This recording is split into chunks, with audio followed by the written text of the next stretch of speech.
Audio test, testing 1, 2, 3. Audio test, testing 1, 2, 3. Good morning, everyone. Fernando Campos, Executive Officer for today, Wednesday, March 22nd, 2023. We have a relatively long agenda, about 10 items this morning. Item number 1 for presenters. Item number 1 will be presented by Ethan Wong. Item number 2 by Lance Thibodeau and Ethan Wong. Item number 3, George Wang and Winnie Lam. Item number 4, Wesley Tanagiri. Item number 5, we will make a request to withdraw item number 5. Item number 6, Arsen Vaskirchian. Item number 7, Asia Jackson. Item number 8, Mahesh Pujari. Item number 9, no presenter. And item number 10, there will be a request to continue this item to a future date. For those Bureau representatives that are on the line, thank you so much for joining us this morning via Zoom. This is for Georgia Spindola, Carrie Ngala, Fernando Lopez, Larry Hsu, and Mary Jane Muir. Good morning to you all, and thank you all for joining us. Just a quick confirmation for those that are listening to us through Zoom. Georgia Spindola, if you can just open up your microphone and just confirm that you can hear us. Yes, Dr. Campo, good morning. I can hear you. Good morning, George. Good hearing your voice. Thank you for confirming that you can hear us. Thank you. Thank you. Again, for Bureau representatives, if the board has any questions for you and your board, we will open up those audio lines at that time for you at that time. For members of the general public, thank you for joining us this morning. If you're here in City Hall, good morning to you all. There are speaker cards located at the back end of the room. You can go ahead and fill out those speaker cards if you'd like to speak out. If you'd like to speak under general public comment or commentary on any of the items for today's agenda. For those members that are joining us through the Zoom application this morning, good morning to you. If you'd like to provide general public comment or commentary on any of the items for today's agenda, if you can please raise your hand at this time by pressing *9 if you're joining us through a landline device, or if you're joining us through the Zoom application, there is a raise hand icon located at the lower right-hand side of your screen. Again, this is for members of the general public that would like to provide general public comment or commentary on any of the items for today's agenda. If you can please raise your hand at this time by pressing *9 or click the raise hand icon. I believe I saw Miss Brody. Hi, Barbara. You had your hand raised and then you lowered it. Hello. Would you like me to lower my hand? No. I just like to know whether you would like to speak under general public comment or would you like to speak under any of the items for today's agenda? If item number 10 is being continued, I would like to speak on general comment and address that topic. Perfect. I will go ahead and add you to general public comment. Thank you. Great. And we will make a request to continue item number 10 to Wednesday, April 5th, 2023. Thank you, Barbara. Last call for any other members of the general public that would like to provide general public comment or commentary on any of the items for today's agenda. If you can please raise your hand at this time by pressing *9 or click the raise hand icon. If you're joining us here live at City Hall, there are speaker cards located at the back end of the room. You can go ahead and fill that out and submit that to us before we get started. We are trying to get started in the next minute, and my apologies for starting a little late this morning. Great, seeing no other hands raised and not seeing anyone walking towards me. Commissioners, good morning to you all. President Garcia, you do have all commissioners in the room, and we have presenters in the room as well. I can go ahead and get started with the recording. Yes, please. President Garcia, you're now in record mode. Great. Good morning, everyone, and welcome to the regular scheduled meeting for the Board of Public Works for Wednesday, March 22nd, 2023. Dr. Campos? Good morning, everyone. Fernando Campos, Executive Officer, establishing roll call and quorum. We have President Garcia, Vice President Villegas, President Pro Tem Davis, and Commissioners Corzan and Reyes. President Garcia, you do have a quorum. President Garcia, at this time, we currently have one caller on the line under general public comment. We have no commentary under the Neighborhood Council comment section and no callers on the line for any of the items for today's agenda. Again, one caller under general public comment. In addition to that, President Garcia, there's been a request to withdraw item number 5 inasmuch as the Bureau of Contract Administration will prepare a new report and resubmit that to your board for consideration on Wednesday, March 29, 2023. Again, a withdrawal request for item number 5. And if your board has no objections, item number 10, there's been a request by the Bureau of Street Services to continue the item to a future date. We are proposing to continue that to Wednesday, April 5th, 2023, if your board has no objections. Any objections, colleagues? Seeing none, so we will withdraw item number 5, and we will continue item number 10 to April 5th, you said? April 5th, Okay, 2023. got it. Okay, we'll Thank go you. as is. Dr. Campos, I know we have a caller on the line. Can we take public comment now? Absolutely. Barbara Brody, good morning to you again. If you can unmute your microphone, the Board of Public Works is considering general public comment. You'll have 2 minutes to speak under this segment. Please go ahead. Thank you very much, Dr. Fernando Campos, and good morning, Commissioners. I wanted to note that it's impossible for the public to make meaningful comment when no written report has been provided on an item. And I know that the STEP item has been continued, but it was listed as an oral report. And if the public is meant to comment before an oral report and we don't have any information about the report, it's impossible to be relevant and on point. So we would request that there be written reports, particularly and especially written quarterly reports on STEP progress, including payments made to any vendors and contractors, progress on installations, actual history, operational status. We understand toilets were installed, but they haven't been open or they have been closed for maintenance after having been opened for use. Those are all important details that you should be aware of. Also, progress on negotiations on the DeCo shelter use, which is ongoing, but I don't believe we heard of any settlements. We've read that the CAO has approved the application of Public Works to the Rebuilding America Infrastructure Grant Program for 400 new shelters for $30 million, 24 of which is being requested from the feds. Is that realistic? This is a competitive bidding process. We come out at $75,000 per shelter. That doesn't sound competitive. If our purpose is to provide shade and shelter for transit riders where most needed, we need to be able to roll them out at an inexpensive cost. It's hard to understand how we will compete with other cities at $75,000 per shelter when you can go to a general contract, a general supply company and buy these shelters for anywhere from $6,000 to $12,000. We haven't seen the promised rollout of the models that were meant to have been 2 weeks ready 2 weeks after your last meeting. They're still not here. We haven't seen any models or descriptions of what has been provided or to be provided. Also, the deadline on the competitive grant says that these shelters will be completed in September of 2025. 2 How's that minutes. possible if we don't even have models yet? So it's troubling. We need revised timelines. We need an 2 minutes, audit if you can please of wrap the up. revenues and expenses to date as revised. Thank you. Thank you, Ms. Brody. President Garcia, that does clear the queue under general public comment. Great, thank you very much. Public comments now officially closed. Moving on to the first item on today's business, which is the approval of the minutes of Wednesday, March 8th, 2023. Is there a second to my motion to move this item forward and forthwith? Second. Thank you, VP Villegas. Dr. Campos, there's a first by me and a second by Vice President Villegas to approve the minutes of Wednesday, March 8th. Absolutely. We'll start the voting tabulation now. We'll start with you, President Garcia. Aye. Vice President Villegas. Aye. President Pro Tem Davis. Aye. Commissioner Corzan. Aye. And Commissioner Reyes. Aye. This motion is adopted and carries unanimous. Thank you. Great. Thank you very much, Dr. Campos. Good morning to everyone, to those joining us on the virtual platform, and to those of you that are here. It's a great day today. I think we're officially in spring.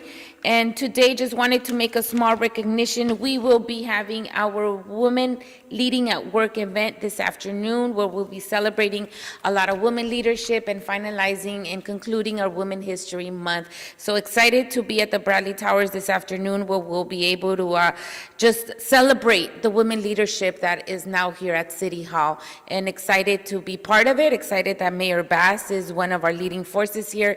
And just, you know, it's a good day to celebrate the women and the women at work today. So I know that those that have been joining throughout the month, you've been seeing all the different celebrations and the different recognitions that we've had. We even had the Spark LA Girls come last week, where we had junior high to high school young ladies in the STEM field coming to see what leadership and women are here in City Hall. And so we were able to host them at the Mayor's Press Conference Room and here. And so today's event just goes along along that way. So we'll be very, we're happy to have Carol Parks, our General Manager for the Emergency Management Department, Kristen Crawley, our Fire Chief, Fire Department, Andrea Andres, our Commissioner, Pension, and also General Manager of the Expo Center, so proud of her as well. And we'll also have Dr. Joyce Javier, Associate Professor at the Los Angeles Children's Hospital Keck School of Medicine of USC. All women in very strong leadership roles, and we're just very honored to have them here at the board. So thank you for that. And thank you, Commissioner Reyes and Commissioner Vice President Villegas. We have been in planning mode all month. So on top of everything, thank you guys. Thank you both of you so much. And also to Vahi, Commissioner Corson and Commissioner Davis for supporting all of our efforts that we have been doing all month. Thank you all for your partnership. All right, so with that, moving on to item number 1, I think we have a relatively short agenda, I think, right, Dr. Campos? We'll see how we go through. It's a relatively short agenda. So. All right, moving on to item number 1. This is a request from the Bureau of Engineering in all council districts. Task order solicitation number 67, Parsons Environment and Infrastructure Group, Inc., pre-qualified on-call consultants list, design engineering support services for the Environmental Engineering Division, recommending the board to, 1, authorize the city engineer to issue the task order to Parsons Environment and Infrastructure Group, Inc., from the pre-qualified on-call wastewater environmental engineering services consultants list to provide mechanical, electrical, civil, structural, instrumentation, and controls engineering services as stated in task order 67 with a budget authority of $10 million, including contingency. And who do we have this morning on this item? We have Mr. Ethan Wong. Mr. Wong, good morning. Welcome. Good morning, everybody. This is Ethan Wong with the Bureau of Engineering's Environmental Engineering Division. So the board report before you today is a request to utilize the chosen consultant for various consultant design services, as noted before, for mechanical, electrical, civil, structural, instrumentation, and controls engineering. This will allow us to augment our city workforce for various task-based assignments. The Environmental Engineering Division currently manages over $900 million worth of projects. So it is very needed that we have access to these consultants to assist our city staff when needed. The staff under this task order solicitation will work alongside city staff in our office at the Hyperion Water Reclamation Plant, and will work and visit other work sites that we are responsible for through the 4 water reclamation plants that the Environmental Engineering Division manages projects at. So the projects will aim to repair or replace deteriorated and outdated facilities to ensure safe and reliable wastewater treatment. And in this overall TOS was issued to our pre-qualified on-call wastewater and environmental engineering services consultant list in September of 2022. We received proposals on October 17th, 2022 from 2 firms, Brown and Caldwell and Parsons. The proposals were evaluated and scored based on the 5 criteria. Capability of the firms to provide scopes of services as demonstrated, candidates' design engineering experience on wastewater treatment plants, the value offered to the city concerning cost in comparison to the capabilities and experience of the candidates' knowledge of the city facilities, and past performance and success of the consultant in securing work on our pre-qualified on-call list. This TOS includes the business inclusion program. So we have an anticipated participation level for sub-consultants of 8% of minority-owned business enterprises, 4% women-owned business enterprises, 25% small business enterprises, 8% emerging business enterprises, 3% disabled veteran business-owned enterprises. So the consultant is not only going to meet those pledges, but exceed them. They are pledging to meet 23.5 of the minority businesses, 4.49% for women-owned businesses, 27.64% for small businesses, 13.07% for emerging businesses, and 3% for the disabled veteran business enterprises. This concludes my report, and we recommend awarding to Parsons based on all of this data, so I'd be happy to answer any questions at this time. Thank you. Thank you, Mr. Wong, for that report. Any questions, colleagues? I have just a quick question. Is this the ceiling? 10 million is the ceiling?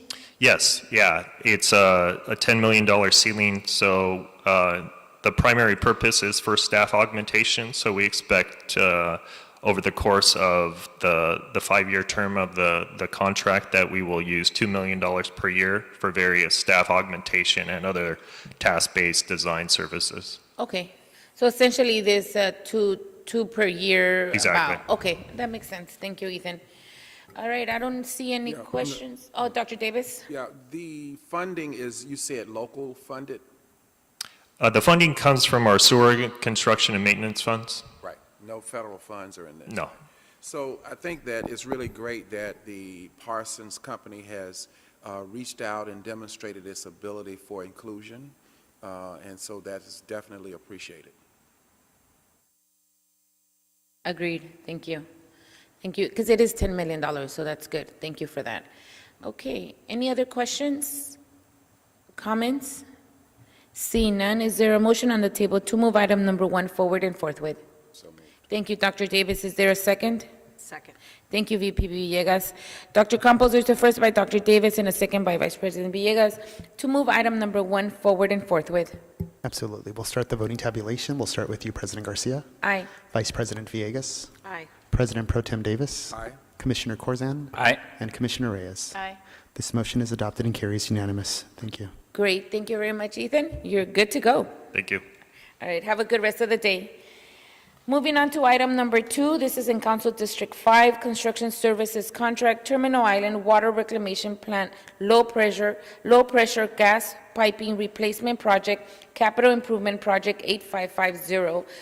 Recommending the board to, 1, authorize the city engineer to use construction service contract and issue task work orders to the contractor for an amount not to exceed $2,228,000 for the CIP 8550 Terminal Island Water Reclamation Plant Low Pressure Gas Repiping Replacement. And, Mr. Wong again. I didn't have you. Welcome back. Thank you. Ethan Wong, once again, with the Bureau of Engineering, Environmental Engineering Division. So this report before you is related to a project at our Terminal Island Water Reclamation Plant, and it's related to the digestion and gas production that happens through the digestion process. So in 1972, 4 egg-shaped digesters were constructed for the purpose of processing solids that are removed from the wastewater stream that comes into the plant. This digestion process breaks down the solids into various gases such as methane, hydrogen sulfide, carbon dioxide, and leaves biosolids. The digester gas that is produced is collected and then used as an energy source to create heat for the digestion process in boilers for the plant and for other purposes. This gas collection process begins at the top of the digesters, and there's a various linkage of piping that occurs on top to gather all of the gas and convey it to areas along the plant so that the gas can be used. Obviously, in 1972 was over 50 years ago, so these pipes through the various years have leaked, and so over the years the plant staff has put various pipe clamps in various locations throughout the piping to address these leaks, but it's now time to replace the piping.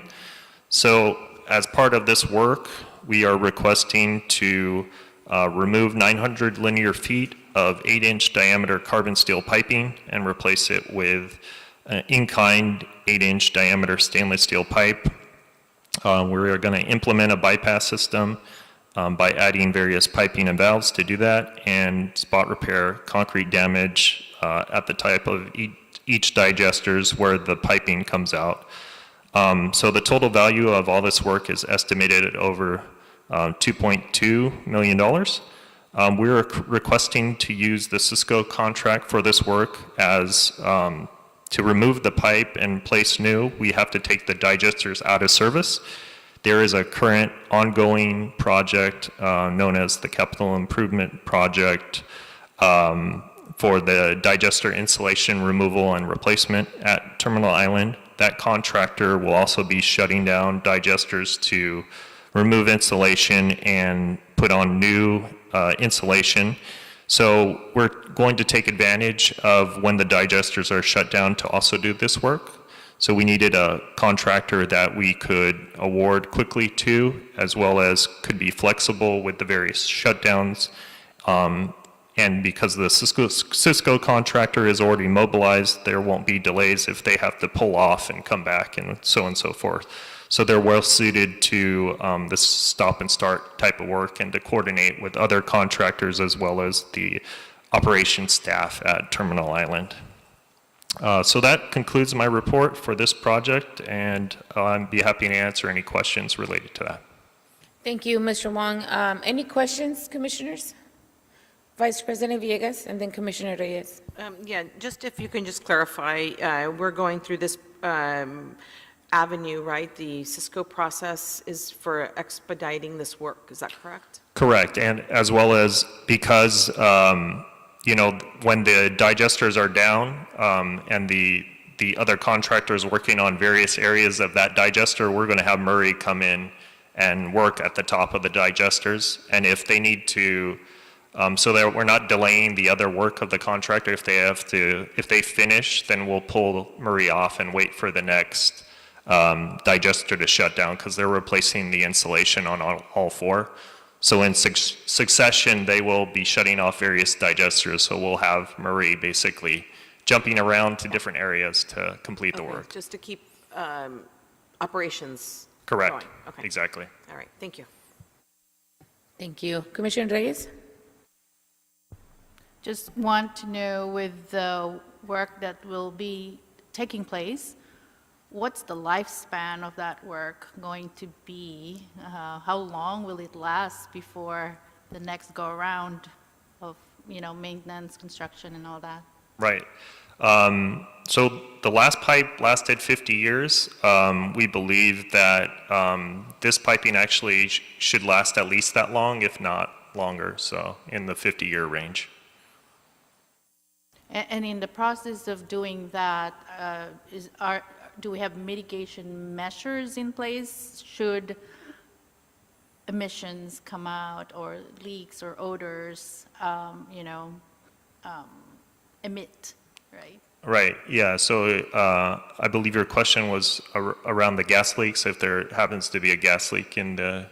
That is correct. Yeah, so obviously, like, LA Sanitation has plant operations staff and maintenance staff that are there to cover any leaks with pipe clamps, as they have been doing throughout this period of time where we've first started noticing leaks in the last 5 years or so.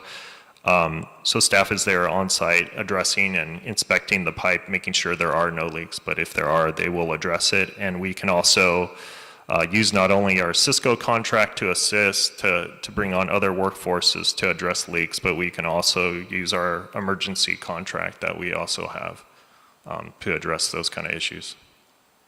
Okay, just make sure we have plans in place. Thank Absolutely. you. Thank you. Dr. Davis? Yes, in terms of the process and procedure for securing the contractor, we're going down the list, is that correct? So whomever is next on the list who can do this particular work, will be the person that will get the contract, or could you explain to me what the process and the procedure would be to secure the contractor for this? Sure. The Cisco contracts work a little bit different than our on-call contracts. So every 3-year cycle, we typically will bid a new Cisco contract. So we're currently on Cisco number 12. So we allow the various, it's an open bidding process, and the contractors basically bid on percentages of markup and overhead and profit based on subs work, their subsequent work, having equipment on site, and having personnel on site at all times as well. So based on the percentages that are bid on by the various contractors, we select a low bid, although it works slightly different. There's a formula that we calculate that comes up with a number showing the highest value of direct work based on those percentages. So the contractor with the highest value of work is actually the winner of the contract. So in this case, Murray Company was the winner of Cisco 12, and they currently have that. They use a variety of subs to do this work, as they are requested to perform all kinds of different work at the 4 different treatment plants and around the city on various other wastewater facilities. So we do come back every quarter and report on our business inclusion program and our Cisco projects and how they're doing. And Murray is always meeting their pledges, if not exceeding them. So we do have a lot. Murray will be the company that will handle this particular item, is that correct? Correct. Well, they'll be the prime contractor. They probably will have some subcontractors that do other work in relation to this. That's great. That's good to know that there will be opportunities for other subs as well, because when we get these millions of dollars and we are aiming to be inclusive to the construction industry that is uniquely Los Angeles construction, we want to make sure that on these millions of dollars that we let out, that we are creating every possible opportunity to empower and to enrich the potential people who could do the work in the area. And so often my questions are related to those opportunities that might exist as a result of the larger contract. So I'm very glad to hear that this company does have subcontracting opportunities in this. I would say finally that oftentimes, because this is a highly technical subspecialty, we don't have some of the smaller companies in some of the areas of the city trained to do this kind of work. And I would like to see moving forward us to expand opportunities for learning and training, so that some of those small businesses in various areas of the city where we have high unemployment, number one, and less opportunity, number two, because of the lack of training, I would like to see some outreach. And I know we're not in the business of making sure that we implement that training, but we could be in the business of having a conversation about it.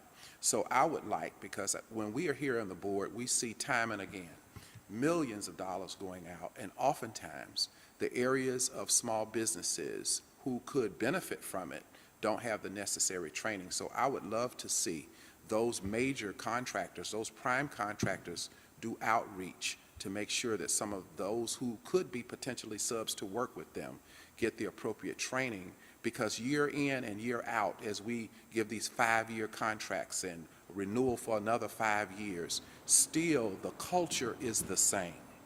A lack of those small businesses in certain critical areas of unemployment in Los Angeles not having the training and the skill to do the work where we're letting out numerous contracts in a certain area. So I wanted to mention that. I've mentioned it over and over again, and I hope that we can do something about it in the future.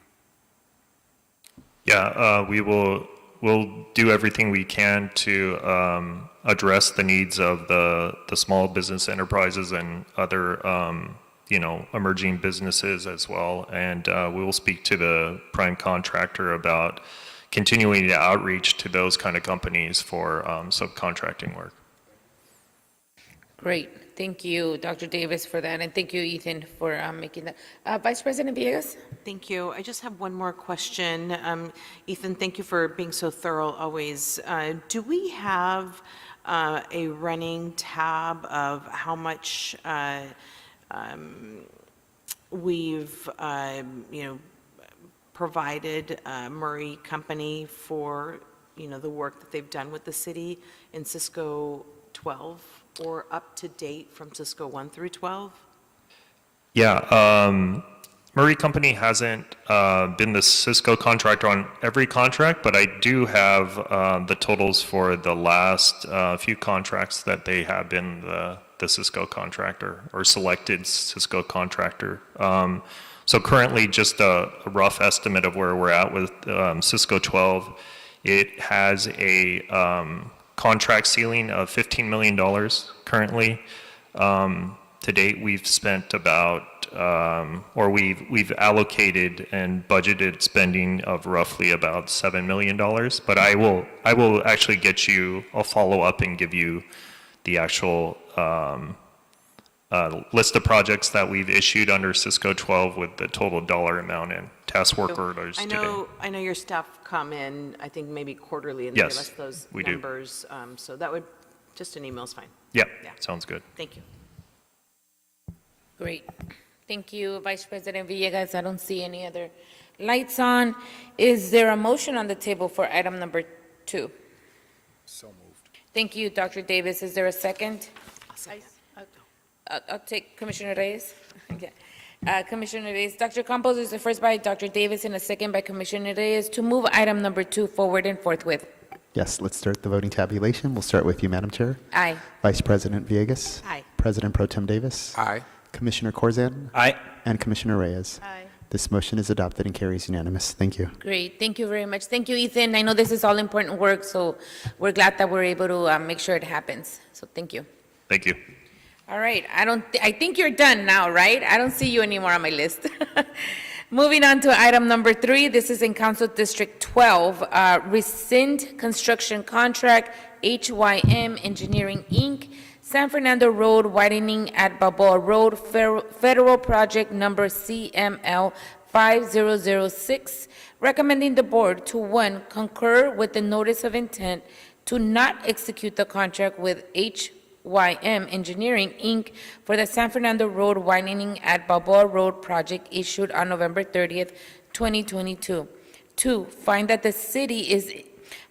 it is in the City of Los Angeles' best interest not to proceed with the execution of the contract and rescind said contract approval for no cause, and 3, instruct the city engineer to return to the board at a later date to re-advertise this project. Mr. George Wong, I don't have you here, but I'm I'm going to hand it off to Winnie. I'm just here to kind of support her. So good morning, commissioners. So Good morning. George Huang for Bureau of Engineering, Street Improvement Division. So this item is kind of led by our project manager, Winnie Lam. So I'm going to have her speak to give the details about Okay, the thank you so cancellation. much. Is this one of your 22 projects that you have? Yes, and I have staff so that I can fully deliver those projects. Winnie Lam, Bureau of Engineering, Street Improvement Division. For this project, for this report, it is to recommend the board to concur with the notice of intent to not execute the contract with HYM, for the board to find that the city's best interest not to proceed with the execution of the contract and rescind the contract, and to instruct the city engineer to re-advertise this project. To give you some background, on May 25th, 2022, the board awarded the contract to HYM in the amount of $2,228,771. The project would widen west side of San Fernando Road to provide a southbound right turn at Balboa Road, reducing the traffic queuing and lengthy delay. This project would construct a retaining wall, new sidewalk, curb ramp, curb and gutter, and traffic lights. As for the summary of events, The construction bid was received on November 24, 2021. After award on May 25, 2022, the notification of award letter was issued to HYM on August 10, 2022. Shortly after, September 2nd, 2022, HYM submitted a claim for BOE requesting a cost increase adjustment in the amount of $750,334.85. HY's claim is that due to the long elapsed time from the bid due date on November 24, 2021 to the award letter date of August 10, 2022, they have seen a significant rise in construction costs and inflation for the HYM labor, material, equipment, subcontractor, and the makeup costs to complete the project. So HYM contractor decided not to execute the bond or insurance to execute the construction contract. So they decided basically to abandon the contract unless there's a written concurrence from the city to compensate for the additional cost increase requests for the project. So in view of the contractor's response and the contract not to execute by the city in a timely manner, the city, in consultation with the city attorney, decided to cancel the contract and re-advertise the project at a later date. As for the final payment, we also, with consultation with the city attorney, the contract will cancel as contractor not at fault. So that was one of the elements. And that we also provided HYM a time, 2 weeks period, to provide us with a claim. And that expired on December 14, 2022. BOE did not receive a written claim associating with the contract termination from the HYM by the deadline. So we didn't receive any claims. As for the board briefing, yes, we have briefed Commissioner Teresa Villegas on November 17, 2022, on the intent to cancel the contract. The commissioner subsequently approved the issuance of the notice of intent to not execute contract. As the status of funding, no funding was expended after the contract was awarded, and no additional funding authorization is needed for the costs associated with the contract termination. So with this, I'm ready to answer any questions. Thank you. Thank you, Ms. Nam, for your very thorough report. I see Dr. Davis and Vice President Villegas for questions. We'll start with Dr. Davis. I wanted to know, did we change the scope of work that was on the project after they had been granted the project? We did not change the scope, no. Okay. And so the issue that you said was of concern is that they had a claim, correct? Yes, yes. I see. And we obviously disagree with the claim. Yes, we, BOE, we don't have the authority to pay for that claim. So yes, we don't agree with it. Okay. Sorry, go ahead. If I may, George Huang again. So what happened was the contractor, after the project was awarded, they came with a claim that the sudden surge in the cost of in the construction, like for labor materials, from that period that the project was awarded to the time it was that they were notified of the award, there was a jump in the construction cost from what they bid. Okay. So they're saying in order to get in order for us to deliver this project, they filed a claim saying, they're entitled to, this inflationary kind of additional cost. So Bureau of Engineering disagreed with that, and we told the contractor, you have to proceed with the work as you bid it. So the contractor said, well, I don't want to, and so that in this case, since the NTP had been issued, they said they would not continue filing the bond and the insurance. So therefore, both parties in the end just kind of walked away from this contract.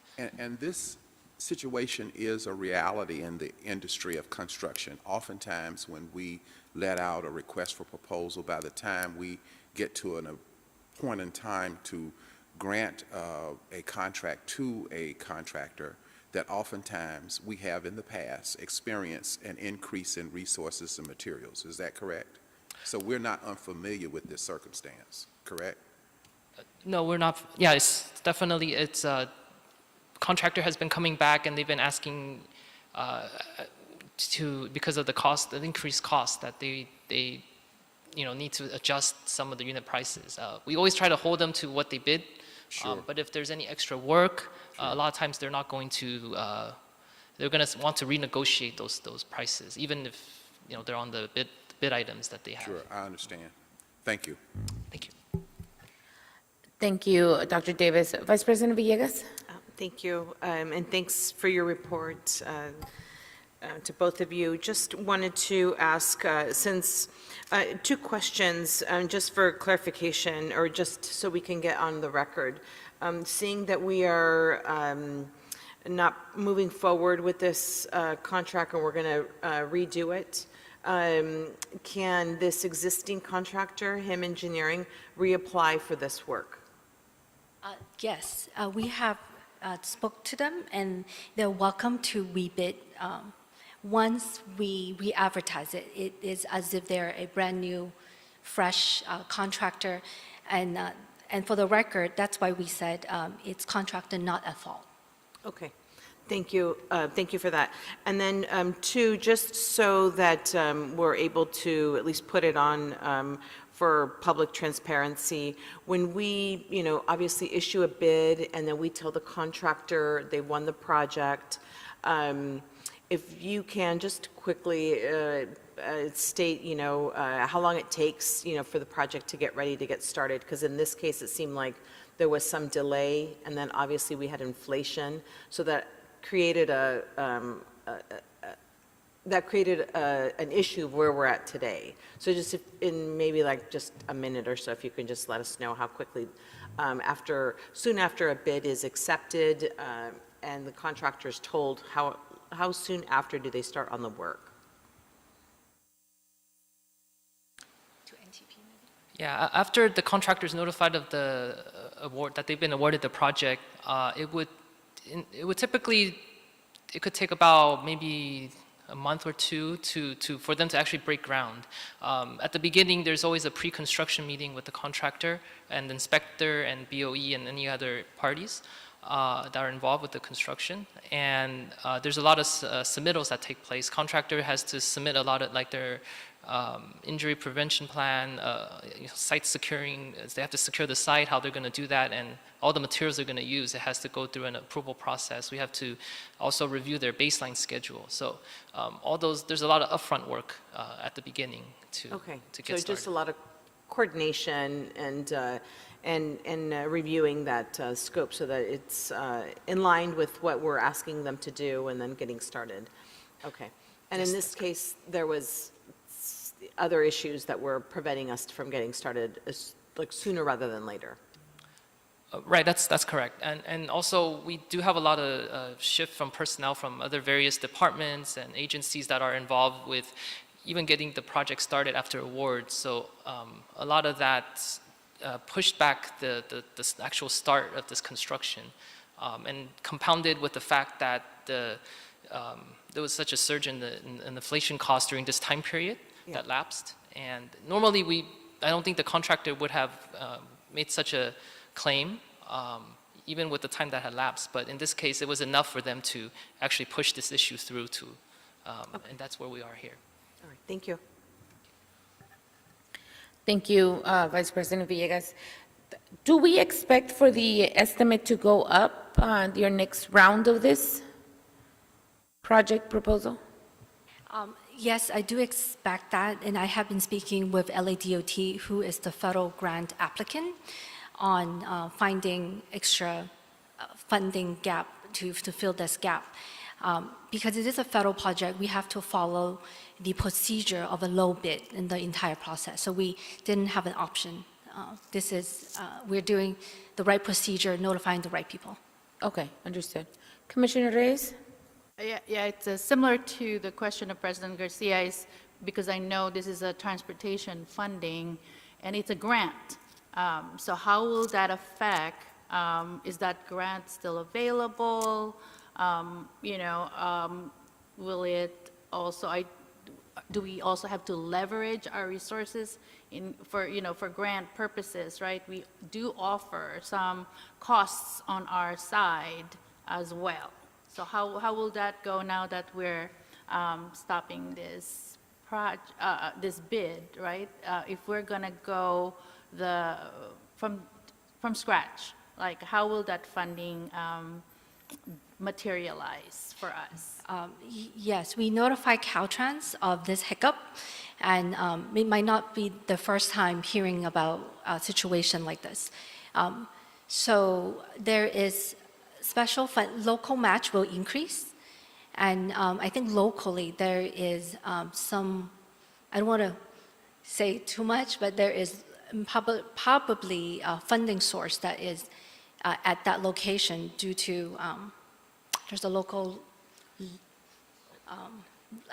landfill area where this is kind of connected to, so I think we're already using some of those funding to supplement, but our drawings and our PS&E, all the estimate, everything is ready to go, so we do not need to repeat that process.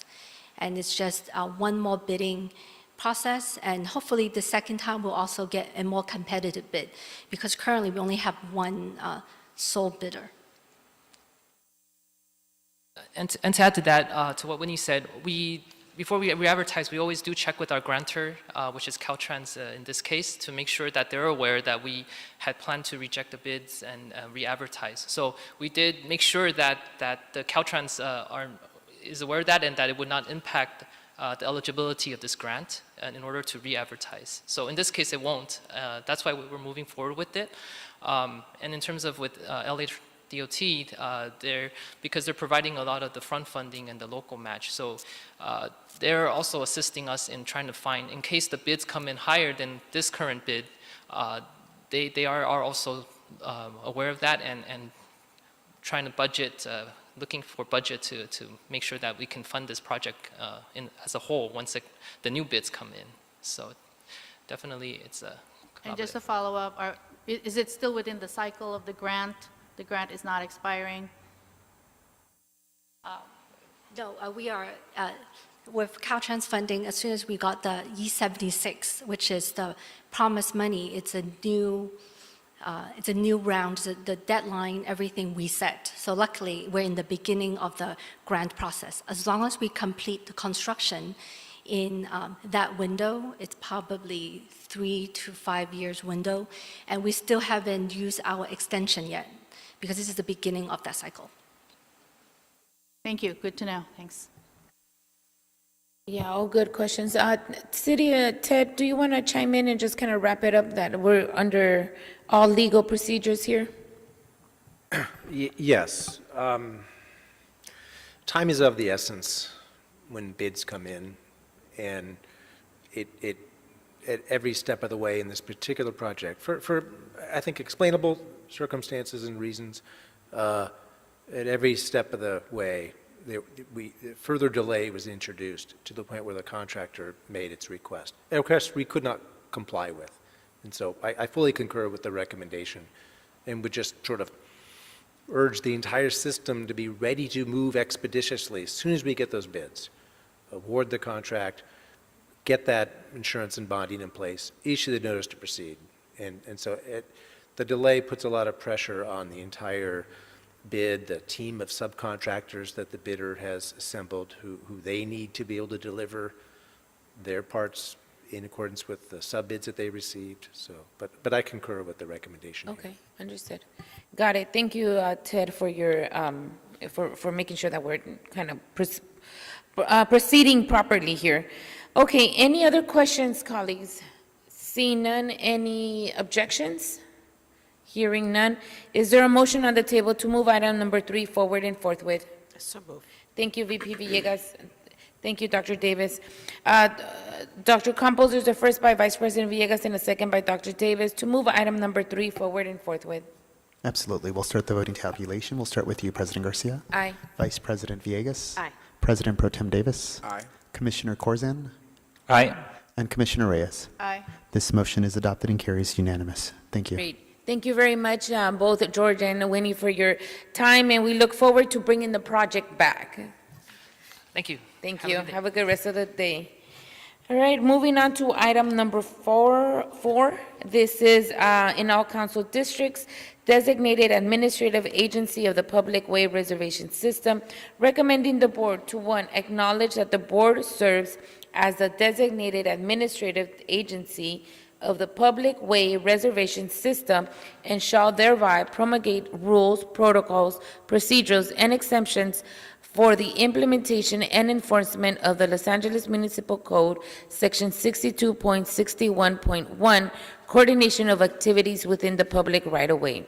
2, adopt the PWRS rules as established under LAMC Section 62.61.1. And 3, acknowledge that the DAA will delegate authority over LAMC Section 62.61.1D, dispute resolution to the city engineer or their designee. The city engineer shall establish and amend rules and procedures to implement, administer, and enforce the dispute resolution process and determination criteria.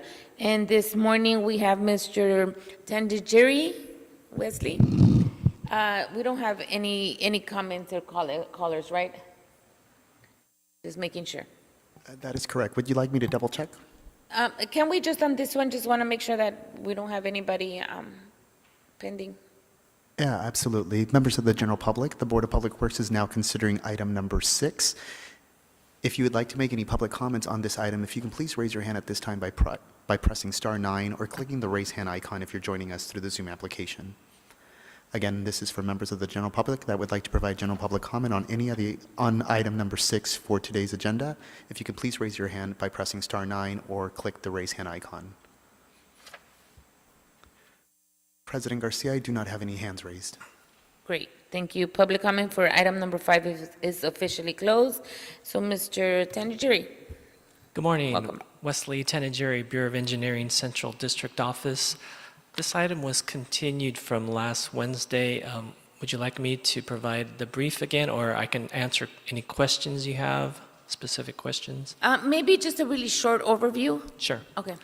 So the Public Way Reservation System is an online system that is on our Navigate LA GIS application. It was implemented back in, I think, 2006, 2007, and the intent was to help avoid construction activities being on top of each other, causing a delay in traffic and additional lane closures. So it was an attempt at that time to coordinate contractors in the field so that they can take their turn at a certain location if there is a conflict. There was a recent ordinance update that revised some of the PWRS requirements, including addition of staff and in this case, including the dispute resolution and also identifying the Board of Public Works as the designated authority, administrative authority. At this time, we're only bringing to the board to acknowledge that they are the DAA and to explain the dispute resolution process at this time. So what we're proposing for the dispute resolution procedure is that the DAA will delegate that to the city engineer rather than these disputes coming to the board, and then the city engineer will delegate that responsibility to a PWRS senior civil engineer, which is a position that has been filled by staff in this new budget. There are also additional positions in our GIS applications team, the Bureau of Contract Administration, the Bureau of Streets LA, and Department of Transportation. So this group will establish all the specific rules, procedures, and requirements for this new PWRS system, which will include updating the online application to provide more accurate information to the public, transparency to the public, and the ability to hopefully avoid any conflicts before the contractors actually go out into the field. And that's with additional staff that is still to be hired by Bureau of Engineering programming staff. So right now, we did come up with a dispute resolution procedure, which I said will be delegated to our senior civil PWRS staff person. So if there is a dispute in the field, I'd like to mention that as what has been happening previously, we always rely on the Bureau of Contract Administration inspectors. They do a great job of handling these types of issues in the field as they come up in real time. So we'll still be relying on the Bureau of Contract Administration inspectors to avoid disputes at that time. If that cannot be resolved, then a request to resolve this dispute will be submitted to the PWRS staff, and that senior staff person will consider all the conditions, including talking to both contractors, ConAd, DOT, and Streets LA, and make a determination. If one or either contractor wants to appeal that, it will go up to the district engineer of where that dispute is located, and that district engineer will include discussions with the PWRS group, and they will make a decision there.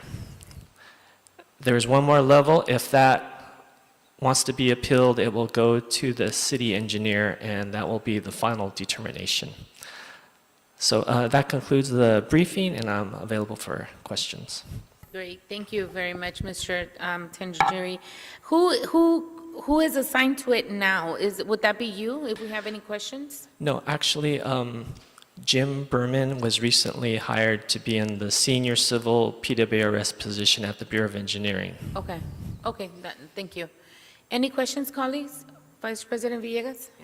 Thank you. Appreciate you bringing this back, and thanks for being patient and just in doing a briefing with me on this issue. I need to let you know that I want to make a request because it sounds like a lot of civil service are going to be a part of this resolution dispute, and that you're trying to address these issues before they come to the board. Is that correct? Correct. All right, and so the decision-making that happens when you, and I fully understand that before us today is just to allow you to get started on this. I understand that. But my concern is, or my request is, if we could have a member of the Board of Public Works to be on that discussion panel, to be able to hear these kinds of issues that are coming up. Even if they're not going to come to this board, I would like to have a representative on that. Sure. Absolutely. Okay. All right. Seeing that, and I guess I don't necessarily need to justify why, but I feel like I should. I know that we're all, a part of, this process. I mean, we see the disputes that come on, and I feel that, having a representative listening to the decisions or listening as the process of decision-making takes place, I feel that it is important to have representation at the table. Absolutely. Okay, thank you. Thank you, Vice President Villegas. That's an excellent recommendation. And once you're gonna formalize all of this, right? And then, definitely put a member of the Board of Public Works there. Yeah. Correct. Yeah. All of these details will be established in the near future, and we'll bring it back to the board for approval. Perfect, thank you. Dr. Davis? Yeah, I just wanted to, I think maybe some of my question was going to be answered, and that is, the purpose of this is to strengthen the complaint process and to resolve problems at the active level of administrators who are doing the work, and to encourage collaboration and problem solving from the various, because there are multiple administrative units involved in some of this decision making, and I would suspect that the understanding is that we have not exhausted all of our collaboration in resolving these problems before they come to the board, correct? Yes, and we intend to update the online application to hopefully avoid any conflicts in the field, so contractors will see what's going on, and it'll be like more accurate real-time information, and they'll see, oh, I see something going on in the next 2 weeks, so I'm going to schedule my work after that. So hopefully these types of conflicts will be even resolved before anyone starts any work as well. So the ultimate also often happens, and as a result of that, if in fact this process, which is going to be an enhancement and an improvement in resolving problems, which is great, but that if in fact there is a situation where someone still needs to appeal to the board, that is a part of this complaint process as well, correct? Yes, correct. So, but rather than coming to the board as if they needed to come to the DAA, it's going to be delegated to the Bureau of Engineering, and Bureau of Engineering staff will handle that dispute resolution up to the city engineer. I wanted to ensure that after this exhaustive process, and I support we having the opportunity to resolve it at that level. At the same time, I want to ensure that should someone in the complaint process feel that they need an additional ear to hear, as has been designed in the past, that they still can come to the board. I do realize the purpose is not to engage the board in all of the problems and to decrease those problems if we've not done all that we can do collaboratively. I agree with that. But I also want to ensure that if, for whatever the reason, someone needs to have that hearing before the board, that still is a part of this process. Yes, so per you and Vice President Villegas's comments, we'll be sure to include a board member in this dispute resolution process, as well as, a member of the public can always come to the board for public comment. Well, now, I do have a question about that. I don't know if Ted maybe can answer that. In terms of us being involved at that level, does that prejudice us in fact, if that person then decides that he is not satisfied with the judicial process at that point and do request to come to the board, and us having already been at that level of processing, would that prejudice us for hearing the appeal, if you will? The best I can say now is maybe. So I'd have to sort of see what the process is. Right now, there is a process described in the report, and we can talk about what that process is. And that process does not involve the board. The decision on an appeal can go all the way up to the city engineer, and then it's final. End of story. No board, just final. It sounds like what the Bureau wants to do is put together, and I'm going to say that maybe that's going to be the interim process, because right now there is no appeal process. But again, things almost always get worked out. Once a more permanent appeal process is worked out, it could include as a final step coming up to the Board of Public Works. If that's the case, there may not need to be a board member who's involved in the appeal process, because we want the appeal process to allow the Board of Public Works to render a decision fairly, openly, Correct. without having had one commissioner be so engaged in the process that is now Correct. being appealed Correct. from, that commissioner maybe has already decided the matter and Correct. is going to. That would be my concern. But we'd have to sort of see the process. I can't say for certain Right. that it would be a problem. We just need to see how it's done. Okay, so you will be reviewing it. That would Absolutely. be my concern in terms of due process. And I know that ultimately people can go to court, but within our own system, I want to ensure the the jurisprudence, if you will. Yeah. Now, I'll leave it to the Bureau and the board to decide what the appeal process should be. I would say, however, that if the appeal process ultimately lands in the Board of Public Works, and at that point, the board should also consider that while there would not be any appeal to the city council, once the board takes an action, the city council could, if it chose to, assert its own jurisdiction and veto any board action. And there's nothing wrong with that. It's a very transparent process. It's baked into the city's charter. It's part of due process. But it just may be something that we want to consider. Do we want to have the appeal process into the board, which then could, and maybe for the right cases, have the city council assert jurisdiction. But when the city council asserts jurisdiction, it's not taking over the matter. All they can do is veto it. And keep in mind, this public way reservation system and disputes, they really are all about who should be working in the right-of-way. And it really, when there's disputes of that nature, really need to be resolved quickly because My concern is that time. I understand the ultimate authority being the city council, but concerned with the due process in terms of us being a part of this network of the PWRLS and others, and then having the opportunity to hear it again. Did we prejudice ourselves by having said Understand. no? So that's my concern about where the board's policy authority would be and decision-making would be, that it would not hamper our decision from having already sat in on an earlier board prior to decision-making. I understand. And so on that, I would sort of need to reserve an answer until I've seen what process is going to be proposed. Right. Thank So you. perhaps what we can do, if it's okay, Dr. Davis and Wesley, you still have to go back and kind of craft what the dispute process would look like, right?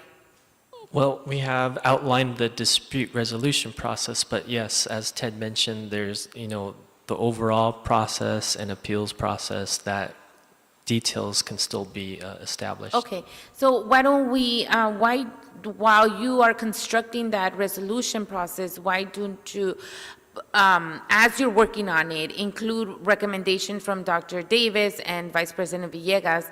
Perhaps what I'm seeing with Dr. Davis is you leave the last, if it gets to that place, our very last, we are the last,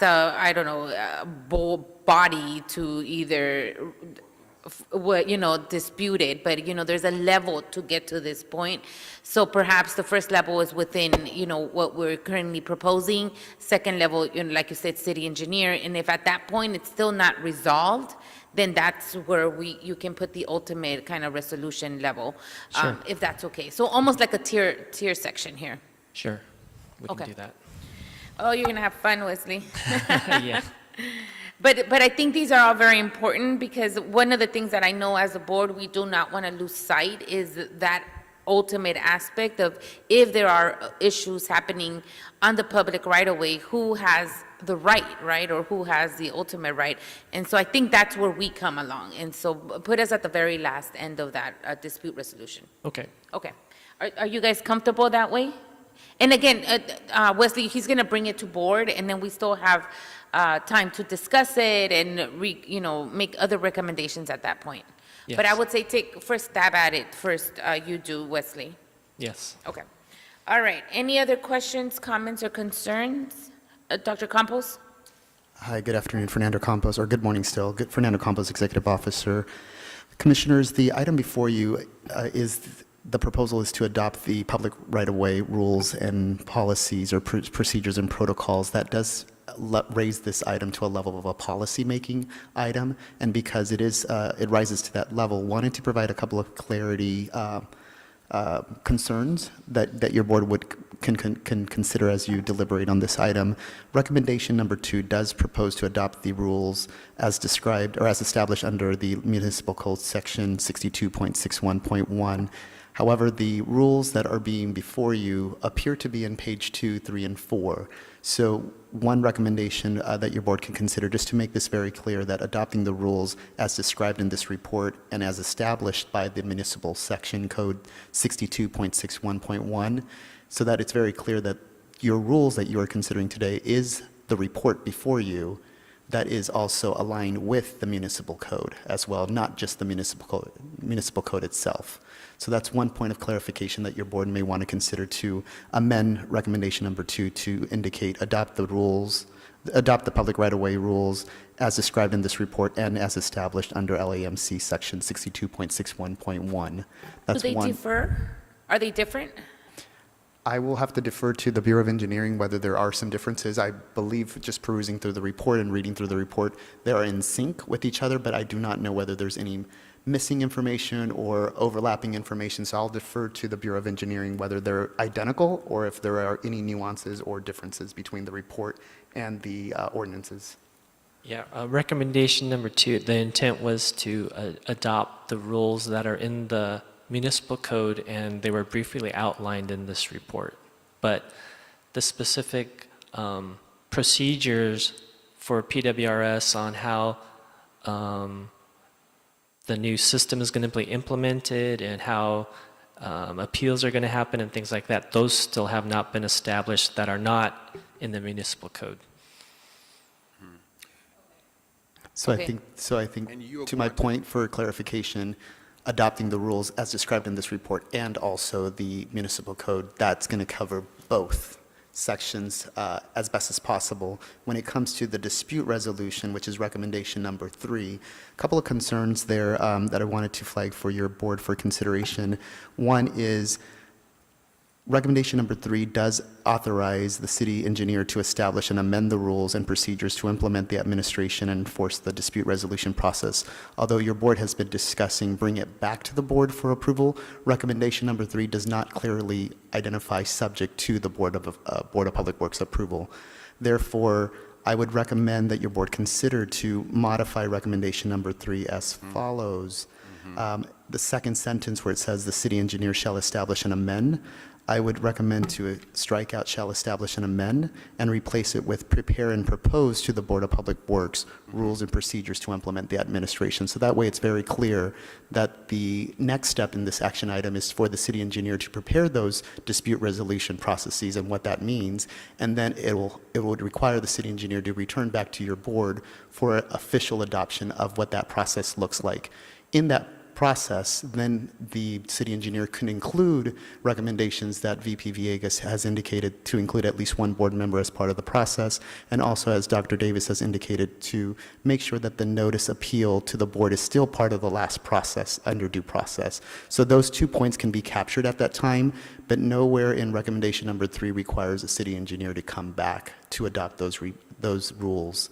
That process, the dispute resolution process.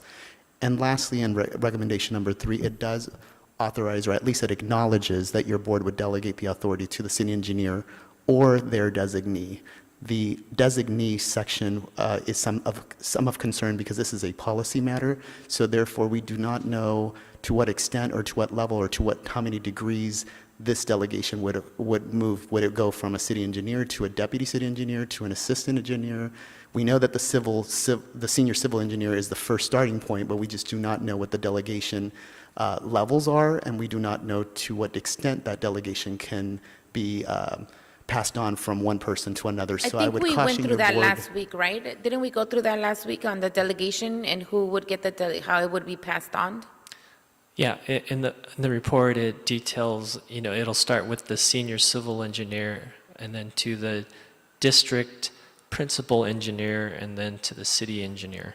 Yeah, okay. In the I The remember report we on went through page that. number 3 Yeah. and 4 does clearly define that it's the city engineer. However, recommendation number 3 does allow the city engineer to then delegate or to designate someone else in his or her capacity. So therefore, just to reconcile the report, page 3 and 4, with recommendation number 3, the recommendation would be to strike out or their designee so that it's in sync.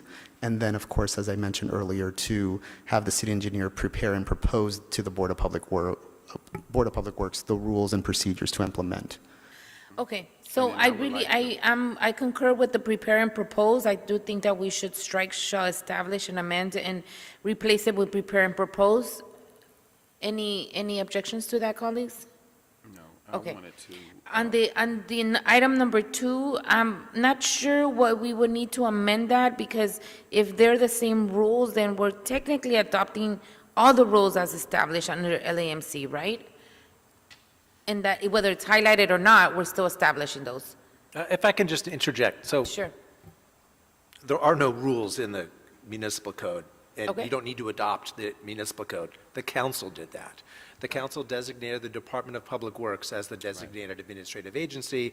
And so recommendation number one is saying that it's the Board of Public Works that is the designated administrative agency. That's correct. The municipal code 6261.1 says that the designated administrative agency, which is going to be the Board of Public Works, Correct. shall adopt rules.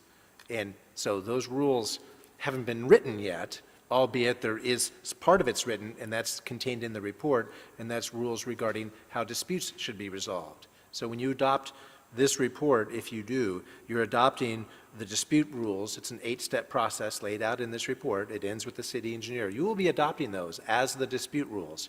Now, in recommendation number 3, you're directing the city engineer to essentially prepare a new set of dispute rules that will potentially end with the Board of Public Works as the final decision maker, and you're asking them to bring those rules back to you so that you can adopt them.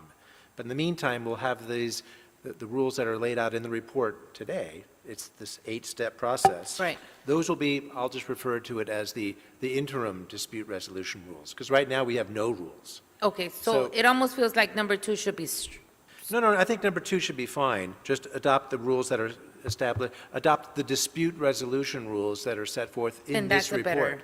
And that's what Dr. Campos was Got alluding it. to. There are no other rules that you're adopting because there are no other rules. There's the municipal code that exists, but there's no action you need to take with respect to the municipal code. so would it make sense then, Dr. Campos and Ted, that we strike rules as established under LAMC, and what we say is adopt the PWR's rules, Adopt the dispute- PW yeah. dispute resolution rules Set forth in this report. set forth on And this it's- report. And what I refer to is the 8-step process that is on That's pages 3 and in 4 of the transmittal. report. Got it. And then, but then you're going to ask the city engineer to come back with, A formal a new set of procedure. rules along the lines of what the discussion has been here. Correct. Along with any other, I mean, they may have other recommendations for other procedural rules that will help guide applicants when they use the PWRS. Right. Right, Because that right now, should also be part the of details your, of that are not really set forth in the code. The code sort of defines it at a high level, who it applies to, but not necessarily how they use it. And so Got it. procedural rules that the board could adopt can fill in some of those details so that we have a system that, is fully developed. okay, We- so we if I'm, also- I had go another- ahead, Dr. Davis. Yeah, I had another issue, which is, in fact, designating the authority to the city engineer, which we are doing, but yet we're preserving our authority and involvement as an agency that has authority in the LAMC as well, even though, in fact, by this motion, the city attorney will administer and enforce the dispute process and determination criteria. It is the spirit of the board that we be involved in that process at some point. Yes, and that will be reflected in whatever proposed new dispute resolution process the Bureau brings back to the board for its consideration and adoption. But in the meantime, the rule that's in this report will be the rule unless you ask them to include in that 8-step process Well, what a we're 9th saying, step. what we're saying without question is that in his establishment and in his amendments, that it be made clear that the authority of the Board of Public Works is inherently enshrined in that amendment and establishment that the city engineer might enact. And I think when we look at the recommendations of the executive officer, I would be interested to make sure that we consider adopting that recommendation that the executive officer made as it relates to us giving the authority to the city engineer, and certainly he must have the latitude in which to administer, to enforce process and criteria, with the understanding that a critical, important part of that process is the involvement and influence of the Board of Public Works. Cannot underscore that clearly enough. or enough. And so I certainly would like for us to consider the recommendations of the executive officer that he made for us to amend this, particularly number 3, to include the authority, the influence of the Board of Public Works, while at the same time recognizing the need for the city engineer to be the delegated authority. Okay, so if I'm hearing correctly, on recommendation number 2, 3.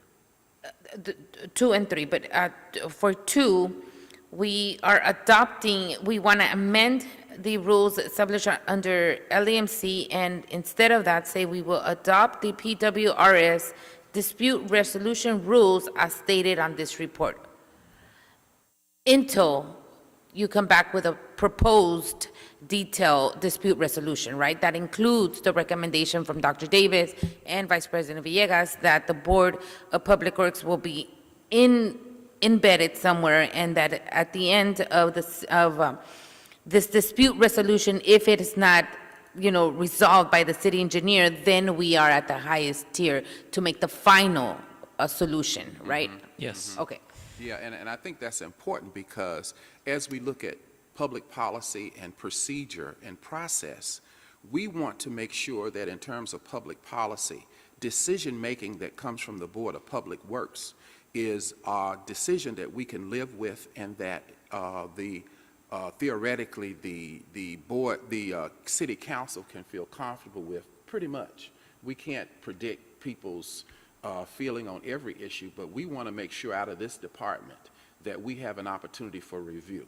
And Correct. that the product is such that we can stand by and feel that it would be in the best interest of the city in general and the city council in particular. Okay. We want to have had that input, and we don't want to give away the authority to help make sure that that occurs. Right, that's what we're trying to establish now. And on recommendation number 3, we are on the designee to adhere to somewhat Dr. Campos stated into what you're stating, Dr. Davis. I would suggest, Wesley, if you can stop the designee at a certain level, so it doesn't go down to a further tier. If you can probably leave it at the district engineer, because isn't that one step below the city engineer? No, there's a deputy city engineer. That's in right, between. deputy city engineer, and then there's a district engineer. But officially, you have here senior civil engineer. So the district engineer would still be higher than the senior civil engineer, right? Correct. The district engineer is usually a principal civil engineer, which is Okay. above the senior. So perhaps you might want to just state it that that's kind of at the level that it starts? I guess what we can do is what Dr. Campos said, is to remove "or their designee," Oh, their designee, yeah. because then it's explicitly said that the city engineer is the last step. But again, we'll revise that to Right. include the Board of Public Works. I kind of want to see what would be the first step. So if there's a conflict on the ground, who is the first to kind of handle? If that doesn't get resolved, where does it go next? And then next. Yes. So I want to see like a tier to all of these, because obviously when somebody doesn't agree or you can't come up with a solution, there's the next step to it. So, but what I'm trying to say is that I don't want it to go so down into a level that we no longer don't know where it's functioning anymore. So we want to be really deliberate about stating the classifications we want this to start and end. Sure. Okay, so I don't know if I want to say just the city engineer, because I think there's a place for it for the district engineer to be involved as well. They are included in that, Okay, so. okay, got it. All right, so I think I captured everybody's kind of thoughts and recommendations. Dr. Campos? One last one for your consideration. Your board may want to consider adding a time element to item recommendation number 3, that's, in as much as the city engineer shall prepare and propose to the Board of Public Works amendments to the rules, et cetera, within the next 90 days, within the next 120 days, 180 days. Otherwise, it's just a request, and that can be weeks, it can be days, it could be months, it could be years. Are you saying that to Wesley for him to propose these, or when there's a conflict, how long would that take? No, I think what he's Dispute suggesting is that when the Bureau of Engineering brings back, say, a more complete proposed set that's of the rules, plan, right, when Wesley? they should bring that back. Okay. Should they bring it back to you within 30 Understood. days, 60 days? Okay, understood, but I don't know if I want to make that. Wesley, when do you propose that this can come back? So at this time, there's the senior civil that has been identified, and there's a civil engineer. But to my knowledge, the positions in DOT, Streets LA, and ConAd have not been filled yet. So, we can, Bureau of Engineering, those staff can bring back specific rules, but I believe we would want to have the whole group, including the other bureaus. So it's hard for me to say because those positions haven't been filled to my knowledge. Okay, understood, and I know that filling those positions will take a while, so perhaps, I'm not going to put it on here, but I would say maybe 90 to 120 days. Is that a fair enough assumption? Yes, so, we can definitely have our Bureau of Engineer staff come back within that time. Again, it's unknown when those other positions can be filled, but we will definitely do our best to come back within like 120 days. We can. Okay. Are you guys comfortable with that? He has to report back and let us know the Yeah, status. yes, that's the idea, that they'll report back. Commissioner Reyes? I see this as a good effort to streamline and become more efficient because of the numerous, conflicts, the steps that are being done now. So personally would like to see streamlining and more efficiency. And having said that, we will be interested to see the flow chart, right, of what that will look like, so that we have a comfort level of how the entire process will really, in the best interest of the city, make our work more efficient, fair, reasonable, and our resources, used in a very, there's a term for it, optimized level. So that's my intent for this purpose of our discussion. And as for the board's sort of like inclusion in the process, I think the appeal process, if there is an appeal process that really has to go to the board, will make it easier, because then only those high-level issues that cannot be resolved at internal with the BOE and your partners will then have to go to the board. And that will cement that involvement and engagement of the board to ensure that that decision-making is fair and reasonable and meets all the best interests of the city. I just want to put it on record what I'm thinking about this entire discussion that we're having right now. Thank you. I wanted to add something, too, in terms of as we move forward. I would hope that even though it's not directly, it's indirectly involved, that all of the parties involved, the other administrative units, would take very seriously the need to fill these positions that are unfilled. There's a reason why we have a consensual decision-making process, and to deny the input of that consensual decision-making process is to deny the citizens of Los Angeles everything that they have paid for. So I would hope that those administrators in those offices where there are vacancies, that they take this seriously and will work very hard to fill those vacancies so that we can have a system that is reflective of the second largest city in the United States. And that means everybody being in place. So that's my 2 cents. And finally, I will say that there comes a time in a judicial process where there's a need for a third impartial party to review. So we want to preserve that in our environment, that when such a time comes, we're prepared for a third impartial party to make an appropriate review. Thank you. All right, Wesley, you have a lot to do. Yes.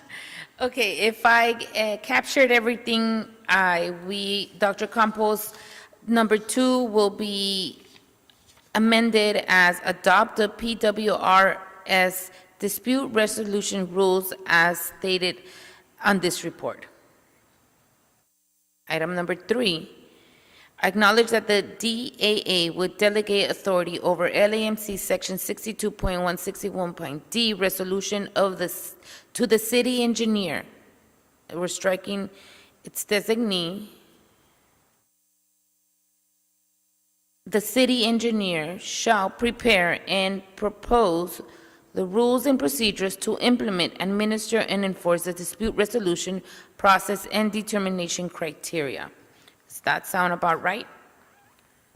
The only thing I would add is 2 things. One is to propose to the Board of Public Works. Propose to the Board of, okay, let's add to the proposal to the Board of Public Works. And then at the end of recommendation 3, comma, including 1 board member as part of the process and notice of appeal to the Board of Public Works as part of the final process. Okay. So that it's clearly documented that that's what your board is looking for. As stated, as Fernando just said. Okay, so the final one, I'm sorry, can you repeat the final wording on including 1 board member of the board, right? 1 member of the board into the appeal process, right? Correct, including 1 member including 1 board member as part of the dispute resolution appeal process, and notice of appeal to the Board of Public Works is part of the final process. Correct, that's exactly what I want to say. Ted? Just keep in mind that you may not get that if I've advised the Bureau that it's inappropriate to include a single commissioner in the appeal process prior to the appeal getting to the Board of Public Works. So you can put it in there, but I may advise them to take it out. Is there a reason why? For the reasons that Dr. Davis suggested, until I've seen the rules, I'm not sure if I can advise that it's appropriate to have a single commissioner be part of the lower level dispute process when ultimately that dispute may make its way to the board and all 5 of you will now have to consider an appeal of something that 1 of you was involved in. On the flip side, I just don't know, that's all. I understand. On the flip side, we're delegating this authority, which we have right now, to do this process. That's fine. Okay, so thanks for that clarification. Yeah. My vote will be a no. Okay, No, I'm not saying you should change the recommendation that Dr. Campos was proposing. So, yes, because, we're not, this is not final. So we're instructing Wesley to go back to the drawing board, put it together for us, then we will then reread it. That at that point, Ted, you make your recommendations. At that point, Dr. Campos can look at his, and then we look at it as a body, and then we will both then decide what we want changed or not changed, what's included and not included. correct, those rules aren't before you yet because they haven't been written. Exactly. So that's all. Right. So in we're other words, going he's back, bringing you we're back. just telling Wesley right now to go back to the drawing board, but these are the things we want to see when you're drawing that. And we'll do everything we can to help implement the direction that you're giving to the Correct. staff. Correct. If there's any possible way we can do it, Right. we'll do it. We will help the Bureau write rules that fully implement your recommendation. Agreed. And I do, we have other places that we do appeals, like we have the AGF appeal, we have the weed abatement appeal, and a lot of us as commissioners stand in one of those as just one commissioner in those appeals. So perhaps we can look at those and why do those work and this one wouldn't. But again, you're just saying that as a preliminary consultation right now, but nothing definitive. So we'll wait till the final results, and when Wesley consult with Ted, how can that, we make it work? Yeah. So Okay. basically, I think we're getting a draft. for all intents Oh, that's exactly what's happening. We're getting a draft, where it's not final. Wesley has to go back and really talk to everybody else, put it together, concur, work with city attorney to make sure we are under all legal parameters, and then bring it back to us, and then we make the final recommendation or authority, or we adopt it, or we tell you, go back to the drawing board again. Right, I think that Yes. will cure it all. I agree with everything that has been said by everybody. Yeah, I like the recommendations that we're adding. Those are great. And then Ted, you'll look at it, you'll look at this Oh, absolutely. with I- your I was- eyes, and then give us your recommendations. Of course. Yeah. I was really just trying to address the point that Dr. Davis made. Thank you. Absolutely, absolutely. I think that's important in terms of our position in the organizational chart of the city and the way in which our business has been processed in the past. It's designed this way before we got here for a reason. There is a due process, if you will. And then that's what Wesley's going to draft, the due process. Okay. Getting you out here. All right, Dr. Campos, can you read again item number 2 and 3 as amended? Absolutely. So just in summary, the board is considering to adopt this item. Recommendation number 1 will remain as is. Recommendation number 2, as proposed, adopt the public right-of-way rules, or dispute resolution rules as set forth in this report. Recommendation number 3, acknowledge that the DAA will delegate authority over the LAMC Section 62.61.1D dispute resolution to the city engineer. We will strike out "or their designee." Then on second sentence, the city engineer shall prepare and propose to the Board of Public Works amendments to the rules and procedures to implement, administer, and enforce the dispute resolution process and determination criteria, comma, we're going to add, including 1 board member as part of the dispute resolution appeals process, and notice of appeal to the Board of Public Works as part of the final process. Okay, I'm comfortable with that. Are you all comfortable with the amended language? Well, I think that, I don't know about the whole due process in terms of a member of the board being at the earlier level and what impact that has on the process as it is designed in our organizational chart. The role of the Board of Public Works, as you have said before in your comments, is that we oftentimes are in positions of appeal. So in the judicial process, when you're in a position of appeal, you have not been tampering with that process prior to. Now, I don't know if this is a different kind of law here in the city of Los Angeles, but that's pretty much how it is in most judicial systems in our environment. So I guess we will have the city attorney's office to, since they are trained in the act of law, to review this thing with a legal eye to make sure that we're in compliance. Correct, and he will.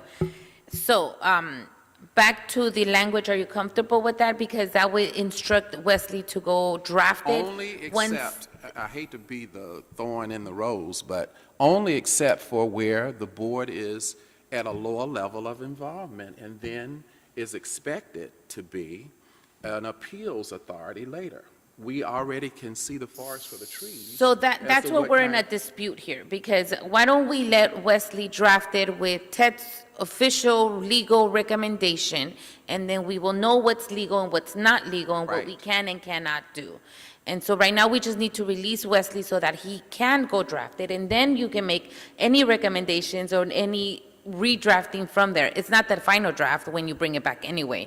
Yeah. But that's where Vice President Villegas has the conflict, because she wants for us to be involved in the appeal process. Yeah. But we can't make that final determination I until understand. Ted goes But through the legal problem- I requirement. understand. Yeah, the Yeah, problem. my intent in here, and it doesn't need to be the board, and my intent is to have the Board of Public Works, whether it's our executive officer, whether it's another staff member from the board, be involved in these discussions, be involved in the decision-making. I don't like that we are, that the discussions and the decisions that are being made are being not inclusive of the Board of Public Works. And since we are starting a new trajectory in resolution, obviously we have a problem with contractors, and we're trying to not just place the entire resolution on the the Bureau of Contract Administration, but now have multiple bureaus be a part of those discussions and decision-making, and I would like the Board of Public Works to be a part of that. And again, my intent is just so that it's inclusive and they are a part of the decisions. And I'm not trying to like throw a wrench in this. I hear you. I'm just wondering, how can we achieve that same concept without engaging the authority of the policymakers, the board members, in that? Because And that's why I said Yeah. perhaps the executive officer, Yes. perhaps other Yeah, staff yeah, can be a so part of maybe- this as well. So, Dr. Campos, if we could look at that, I think that might help, because we've got to look way down the road. If this stuff goes to the council and we've been involved in it, it does tamper the. Thank you for that correction. Yeah. I will Yeah. take responsibility and ownership for the way that I summed it up But I hear you. initially. I hear you. I rescind that. Sure. I Sure. see the conflict, I understand, and I abide by like our government ethics. I don't want us to have to be in a conflict here. Thank you, City Attorney, as well for that. But I do want the Board of Public Works, whether it's our executive officer or Yes. other staff Sure, within sure. the board, to be a part of this process. Because we will now have a new level of dispute resolution, and it doesn't include Sure. any of Us. us. Sure. And Dr. Campos is in charge of Sure. accounting within the That makes no Bureau of Public Works, and we see backlog on that end. Sure. It's just one example Sure. of why we should be included. That's all I'll say. And But so, thank you for Madam Chair, clarifying that. Thank you for that too, Vice President. And I would say, Madam Chair, if in fact, Madam President, the substitution could be someone else, like a Dr. Campos, as is suggested by the Vice President, or whomever else would allow us to achieve that goal without also not tampering with the process long-term in terms of what we understand due process to be. So if we could do that, Dr. Campos, if that, or if our attorney could give us some suggestion, but it sounds good to me. I don't know what works, but I think that that is the avenue in which we must travel to achieve that same result. Yeah, one resolution, Fernando Campos, Executive Officer, one resolution that your board could consider is on page 4 of the report, step 5, as Ted Jordan, our counsel, has indicated, there's 8 steps that will go through the dispute resolution process. Step number 5 is to make the appeal to the district engineer, and then the district engineer will consult with BSS, or the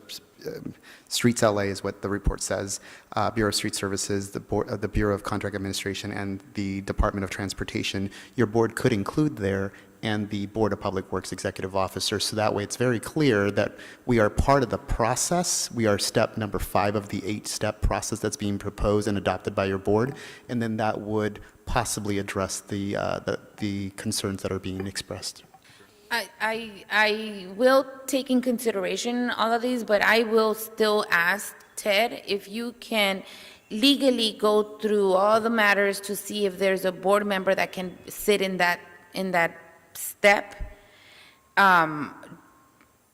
And if it's absolutely illegal or cannot be done or breaks all ethical rules, then we can go to level 2, which is having executive officer. But I still want you to research to see if there's a member of the board that can sit at that level.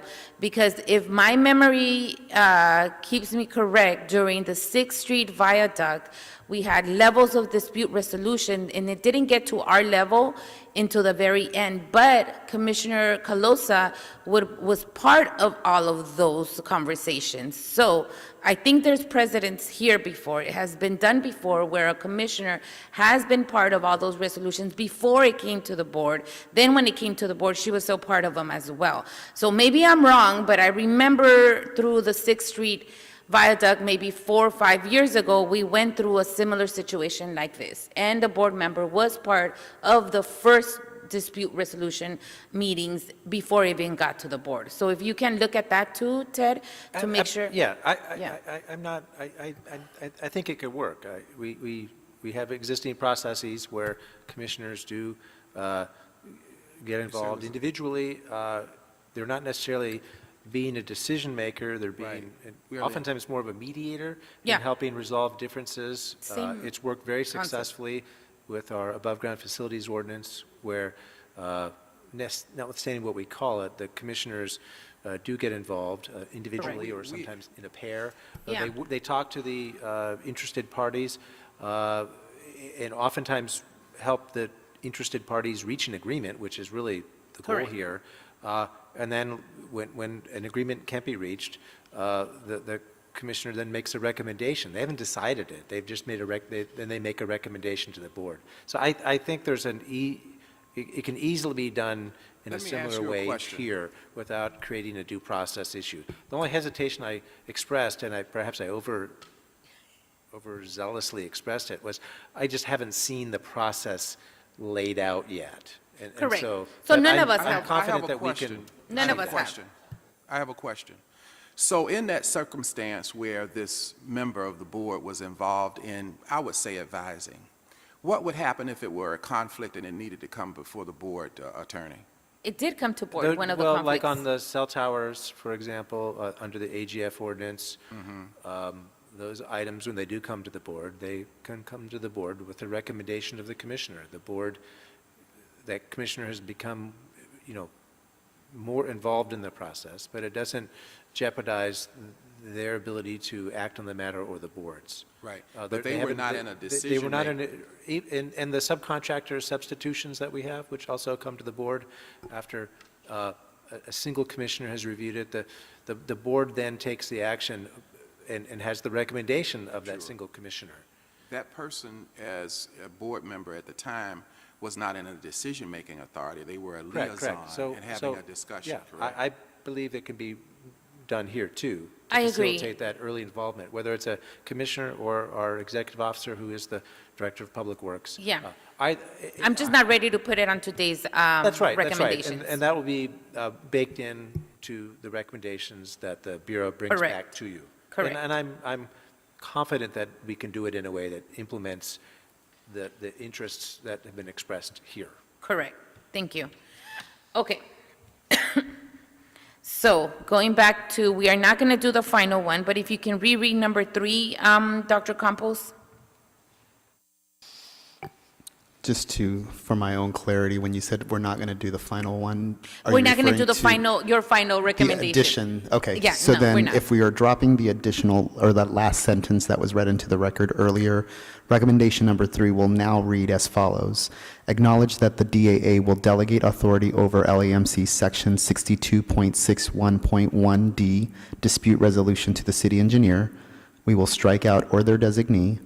Then on the second sentence, the city engineer shall prepare and propose to the Board of Public Works amendments to the rules and procedures to implement, administer, and enforce the dispute resolution process and determination criteria, period. Yes.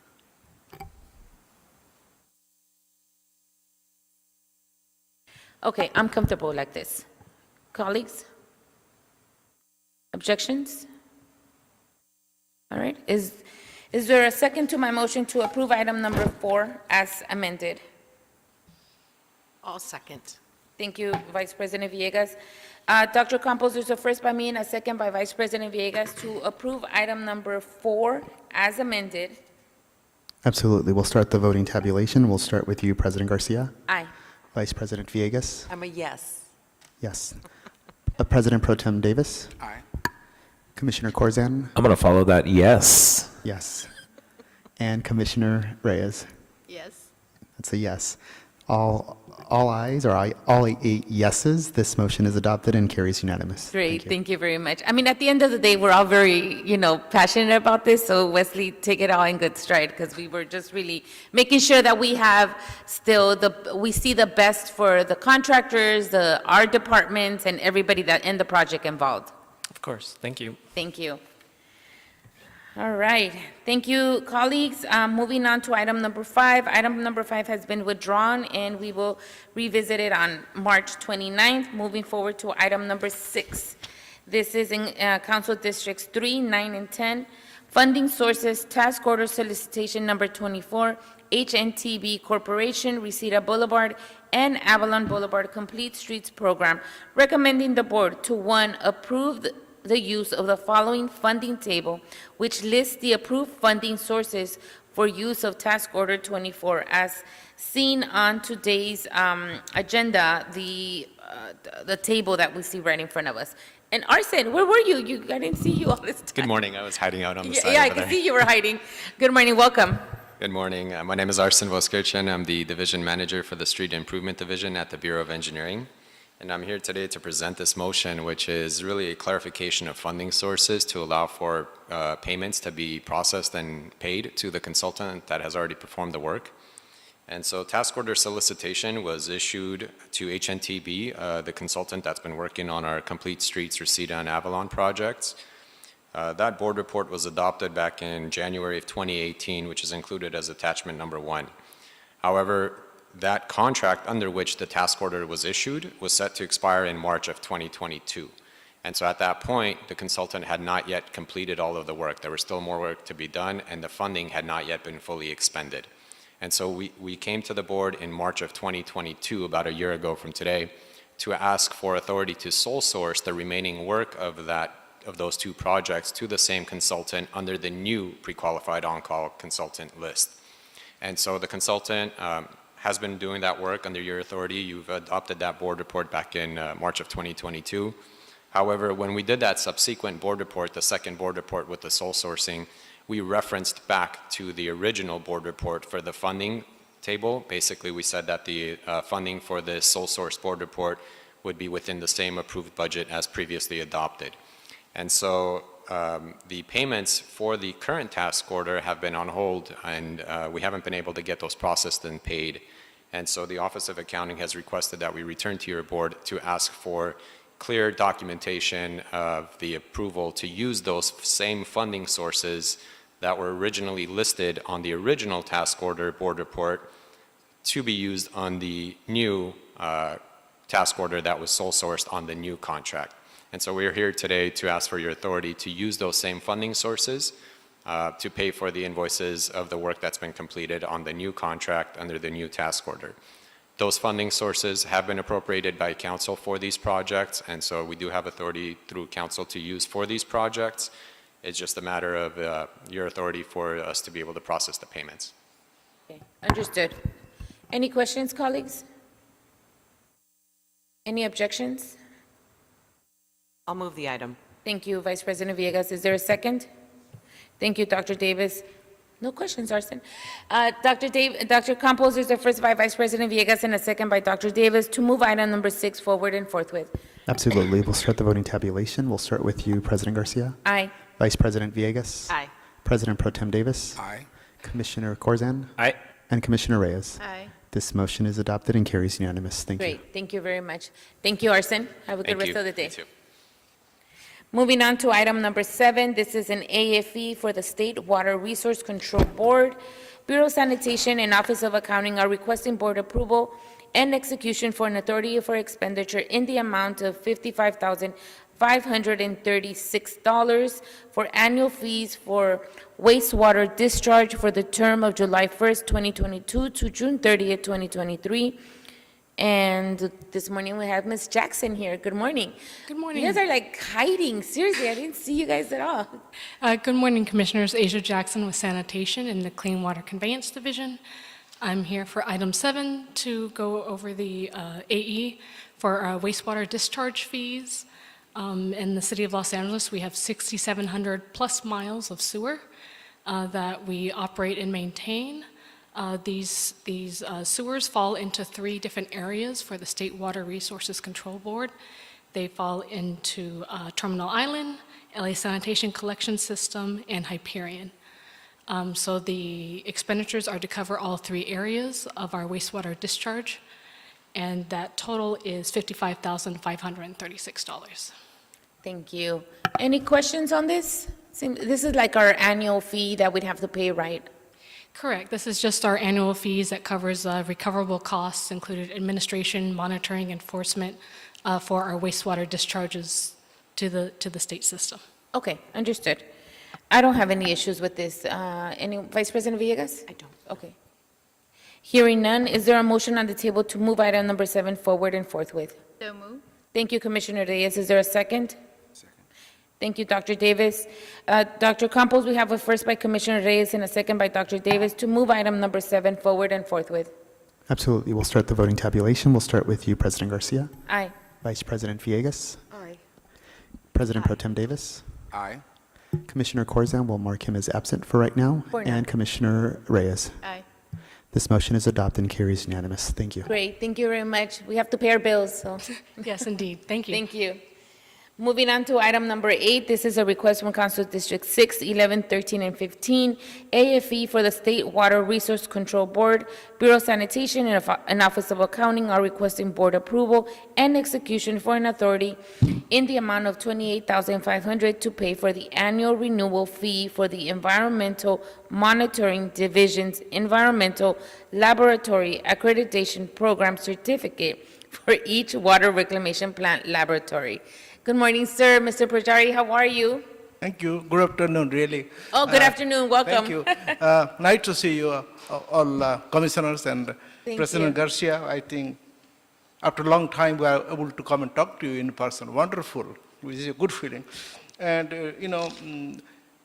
with me, I have Mr. Thomas Dowdy, and he works at the administration side and a management analyst. And without his support, I'll not be standing here. So I Without him, we can't pay our bills either. Thank you. So I always see you regarding the State Water Board, USCPA data matter that I represent to sanitation. And these are my back force. They work day and night to make it happen. Thank you. Very nice. Welcome. Thank you. Okay. A few things that, time has passed, last 3 years, and we provide support for wastewater testing for the all treatment plants, LAG, DCT, TI, and Hyperion the largest. And in order for us to test the wastewater and comply with the NPDES permit, we need to have a license or certification from the State Water Board. And all 4 laboratories are treated as independent license. We have to pay independent fee. But for your honor, I'm telling you, behind the scene, you don't know, that the best standard in US, I think in the world, is called a TNI standard, the NELAC Institute standard. And I have a choice to wear a gold ring, and I have a way to choose a diamond ring. And I'm very proud to tell you that I led the program, and all 4 laboratories are a TNI standard laboratory in this country. The best standard in America I never see. And cities should be proud of it, what they have gone. All happened during the pandemic. So we are the emergency employee. We never stayed home. We are forced to come to work. All staff came to work. We never telecommute. I always come to work. And look what EMD got for the city of Los Angeles. This is fantastic. To say a little bit that we have to pay the annual fee for LAG, DCT, and TI. And LAG, we missed the deadline for the staff shortage and other related work. DCT need to be paid within a week. TIA will have some time. So we put the AE together, and we came to seek your approval so that we can process and pay the annual fee. Thank you very much. Agreed. And you're requesting $28,500 to pay the annual renewal fee, right? That is true, but let me clarify that Hyperion fee was $15,750. It is already paid because our ceiling for this is $20,000. Now, when we add all the fees to the same agency, State Water Board, becomes $28,500. Okay. So we no don't wonder have it looks little. I was concerned why it looks so a small amount, but it's actually a big amount. Yeah. Yeah, that's true. You just made it nice, feel good that we get to do a small check, but it's really a big check. But it's not the real money, the program. If we outsource all the tests of following, maybe it will cost you $50 million. Yeah, So agreed. I think what we get here and the quality of work we do, that matters. Like it's getting a driver license, nothing Okay. but. Understood. Yeah. All right, any questions? Dr. Davis? Yeah, I wanted to ask, how many water reclamation plant labs do we have in our system? We have 4. 4? Yes. Okay, great. We have 4. Hyperion is the largest. Yes. And we have 3 small ones because we asked the question to clarify. Lot of tests have a very short holding time. Some even 24 hours, somebody has even 15 minutes. some tests need to be performed on the spot to comply with the regulations. So we have a small laboratories, DCT, LAG, and TI, but our major operation is at Hyperion. Wonderful. Thank you so much, and we certainly want to make sure that we continue to support getting our expenditures for the annual renewals. So, Thank you. Agreed. Thank you very much. All right, colleagues, any objections on this? Seeing none, is there a second to my motion to move item number 8 forward and forthwith? Thank you, Dr. Davis. Dr. Campos, there's a first by me and a second by Dr. Davis to move item number 8 forward and forthwith. Absolutely. We'll start the voting tabulation. We'll start with you, President Garcia. Aye. Vice President Villegas, we will note her as absent. President Pro for Tem now. Davis. Aye. Commissioner Corzine. Aye. And Commissioner Reyes. Aye. This motion is adopted and carries unanimous. Thank you. Great. Thank you very much. Thank you, Mr. Bajari, and thank you, Thank sir. you. Welcome. So now you're ready to come and do it next time, right? Yes. All right. Thank you. Thank you, guys. Oh, thank you very much. Thank Have you. a good rest of the day. Thank you. All right, moving on to item number 9, and confirming number 9, we do not have a speaker, right, Dr. Campos? It's a stop notice? That is correct. It's a stop notice for Stand True Resources, Inc., doing business as Stand True Reinforcing Steel. Stand True Resources, Inc. is transmitting a stop notice in the amount of $61,406.02 for work done for Ortiz Enterprise, Inc. in connection with the Taylor Yard Bikeway pedestrian bridge over the Los Angeles River project. And is there a second to my motion to approve this item? Second. Second. Thank you. Thank you, Commissioner Corson. Commissioner, Dr. Davis is a first by me and a second by Commissioner Corson to approve item number 9 and move it forward and forthwith. Absolutely. We'll start the voting tabulation. We'll start with you, President Garcia. Aye. Vice President Villegas. Aye. President Pro Tem Davis. Aye. Commissioner Corzine. Aye. And Commissioner Reyes. Aye. This motion is adopted and carries unanimous. Great. Item number 10 it has been continued, and so therefore, Dr. Campos, have we cleared today's desk? Yes, you have. Great. It is 12:17, and today's meeting is officially adjourned. Thank you, everyone.